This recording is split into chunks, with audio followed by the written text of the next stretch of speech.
Good evening and hello to all my friends and all those who are watching this video of mine.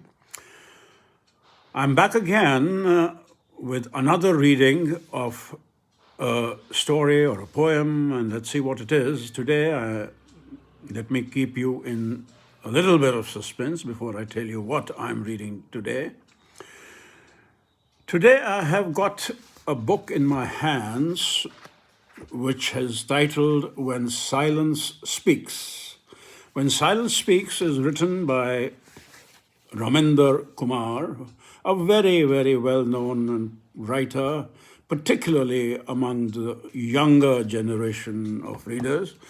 And he has a very good sense of humor. I have known him for quite some time. He's very close to me, a very dear friend, not only to me, but also to my wife. And I know him as a person with a very great sense of humor. He can make you laugh and laugh, and you will not be able to stop yourself from laughing. So he has a way of creating humor out of the most serious of situations.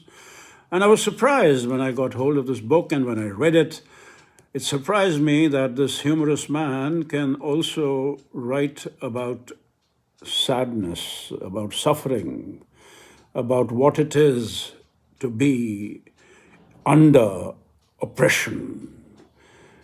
So this, as the book suggests, or it says, the cover itself says that it's a book about domestic violence.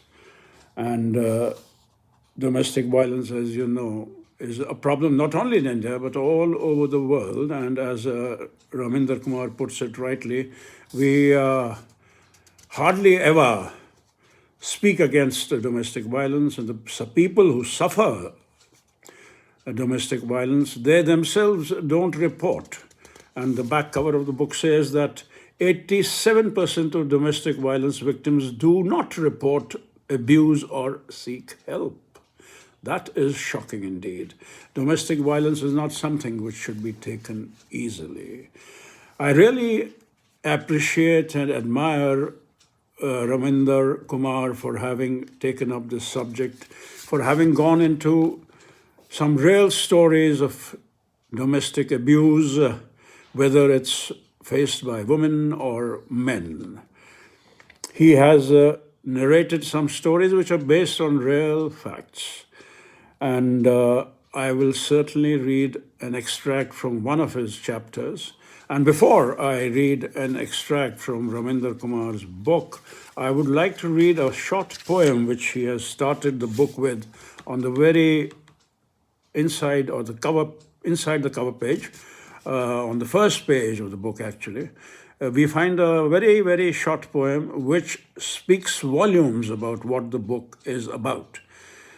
Let me read it out to you. Confined spaces, cramped lives, festering minds, angst-ridden hearts, splintered hopes, the enemy within lashing out, the victims, the other half of till death do us part pledge, or partners in love and or lust.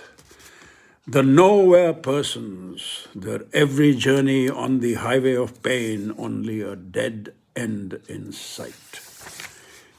In houses and homes and shawls and villas and slums and mansions and villages and cities, the silent pandemic etching its indelible presence on bodies, souls, and psyches.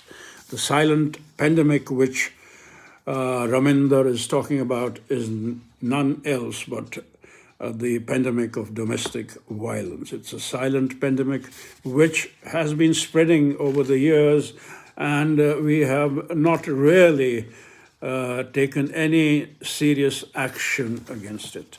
I hope when you read this book, when we all read this book, we become aware of this serious evil in our society, and we delve into the reasons why it takes place and what we can do to stop it from happening.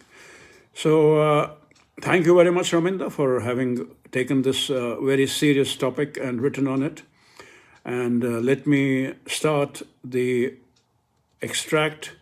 This is from the chapter 4, and it's titled, There's Always a Way Out. There's always a way out. Yes, of course, there's always a way out. And let's see what Raminda Kumar has to say in this chapter. Manju left, and 10 minutes later, a young woman entered. She was around 25 years old, short, dark, with a squarish face, tiny eyes, and a blob of a nose. Her name was Sulekha. After a few pleasantries, Sulekha began her narration.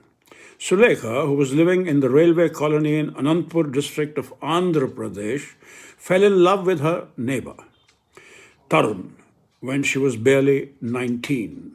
Their parents were against the marriage since they were from different communities. Sulekha and Tarun eloped, came to Bengaluru, and got married. Tarun managed to get a job as a mechanic in a garage and rented a koli in a slum colony close by. The first few months went off very smoothly, and Tarun was a caring husband. Then gradually things started going downhill. He fell into bad company and began drinking. Whenever he would come home drunk, they would end up fighting. Soon he started beating Sulekha. She had no one to turn to. She couldn't go back to her parents or relatives. One day her neighbor, an elderly woman called Satama, who knew what Sulekha was suffering, told her about Shakti. Sulekha did not take a decision for almost 6 months. However, when Tarun's behavior became unbearable, she decided to escape. One morning, when Tarun had gone out to work, she packed her things and left with Satama. She reached Shakti.